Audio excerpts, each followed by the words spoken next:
Hello, Bob. I'm so glad that you're going to be with us to talk about some of the criminal justice issues. Bob Cooper is he has his own lobbying firm called Evergreen Public Policy, I believe, It's and Evergreen Public Affairs. Public Affairs. And he in that firm he lobbies for several criminal justice related organizations, including the Association of Social Workers, the Washington Defenders Association, the Washington Defense Lawyers, and post-prison education. It is Monday morning.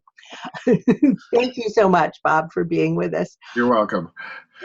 You've been lobbying a couple of criminal justice related bills, and I'd like you to talk with us about them briefly. So, what is Ban the Box? Ban the Box, which is officially called the Washington Fair Chance Act, refers to that little box on job applications. We've all seen it, and it says, have you ever been arrested or have you been convicted of a crime? What that does, for the most part, is automatically land an application in the round file. Interestingly, a job is probably one of the best anti-recidivism tools that you could have. If you want somebody to turn their life around, they need to be able to support themselves and support their families if they have a family. But there's also a respect and a dignity that comes with a job. And if you can't get one because you have a conviction, then that leaves you very few options. The interesting thing is there's a wide range of things that we call crime. And it's everything from shoplifting a piece of candy at a store to killing someone. That's a huge range of things to reduce to this little tiny box on an application.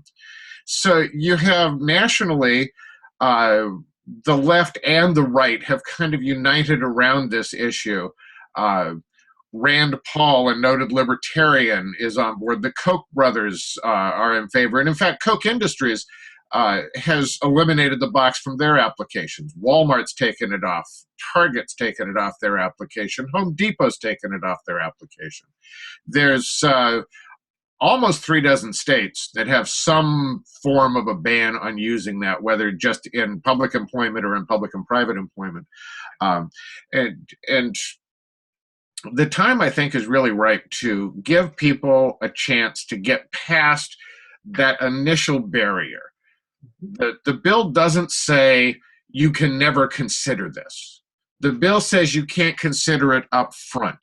You have to look at qualifications, decide, does this person actually have what we need for this particular job? They make that determination, they call someone in for an interview. At that point, you can discuss the issue. And it gives someone a face-to-face chance to say, yes, and this is what that's about. So it doesn't preclude making a decision based on a past conviction, but it makes it more of a conversation item than it does just an automatic rejection screen. Now, the bill has a number of exemptions, so anyone who's working with vulnerable children or adults, you can ask the question. If it's a law enforcement agency, you can ask the question. You can ask if federal or state law otherwise requires the question to be answered, and that would be anything from police work to national security issues, where a criminal conviction could, in fact, be an issue. But apart from that, that's a relatively small percentage of jobs that are out there. And people should have access to jobs if they are otherwise qualified.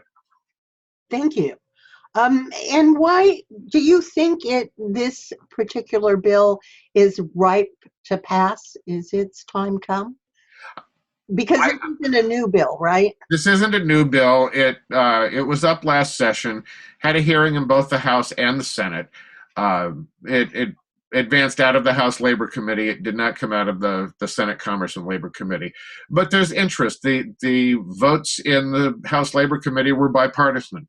And I think there's a growing recognition on both sides of the aisle that we have to do something different in criminal justice. There was a new national alliance of law enforcement officers announced last week. This is one of the issues that they're tackling in criminal justice reform. We have to do a better job once people are out of incarceration, have paid their debts to society, to actually give them a shot at getting their life back on track and not continually throw up these lifelong barriers, marking them with a scarlet letter as they go through the rest of their life. What's the name of that new coalition of law enforcement officers? Do you remember? I don't have it off the top of my head, but I can tell you there are a number of local officials who are involved. Sue Rahr, who runs the Criminal Justice Training Commission for the state of Washington, former King County Sheriff. King County Sheriff John Urquhart is a member, as is Seattle Police Chief Kathleen O'Toole. King County Prosecutor Dan Satterberg is a member of this coalition. So these are not exactly the most screamingly liberal people that you might think of, but they understand that if you keep doing the same thing and expect a different result, that doesn't work. They've got to try something else, and both on the law enforcement side and in the reintegration. Great.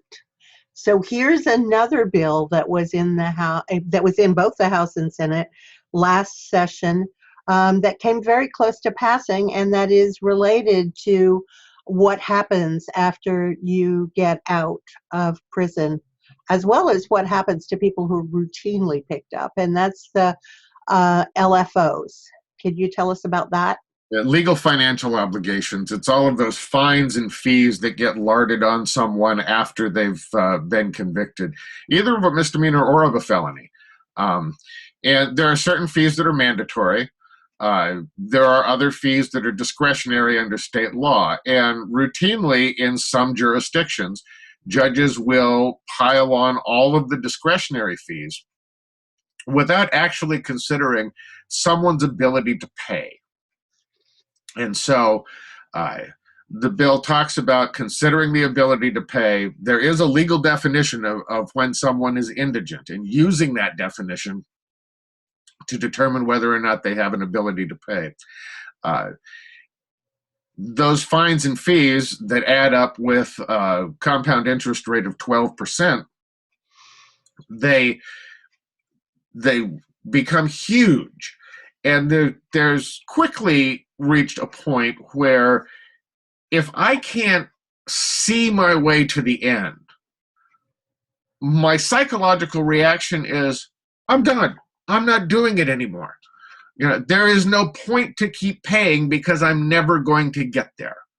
And in fact, if we did what the law actually mandates, which is prioritize restitution so victims are made whole, and consider someone's ability to pay, which we're supposed to but doesn't happen, those two things alone would make huge strides in giving people some vision of a light at the end of the tunnel. And so we hope to get to that point with this bill, make sure that judges make an honest determination as to whether or not someone can pay. Hold accountable those who have the funds to pay, and make sure that those who are in poverty are not tied to the ball and chain for the rest of their lives because they don't have the means to pay. Thank you very much. Why? What is your assessment of this bill's chances in this coming legislative session? Again, this is one of those criminal justice issues that I think has wide bipartisan support on the left and the right. It's got a reasonably good chance, and there will be a broad-based coalition of people who are working to get this bill passed. Every voice helps, so raise yours. But it's common sense, and it also follows on the heels of two recent state Supreme Court decisions that sent back to the trial courts decisions on legal financial obligations. People who were clearly unable to pay them had been assessed maximum amounts. And the state Supreme Court said, no, this is a poor person with a public defender, and you really have to look at their ability to pay before you impose a lot of these fines and fees. Thank you so much for being with us, Bob. I really appreciate it. Bob and I are both a part of the racial equity team, and I see him at least weekly down in Olympia, and I look forward to seeing you then. We'll see you then as well. And I would point out that, yes, this does have a huge racial equity component to it because people of color are disproportionately involved in the criminal justice system from the very start, from police stops. So those numbers are disproportionate in jails, in the court system. And so these bills would also correct another racial inequity.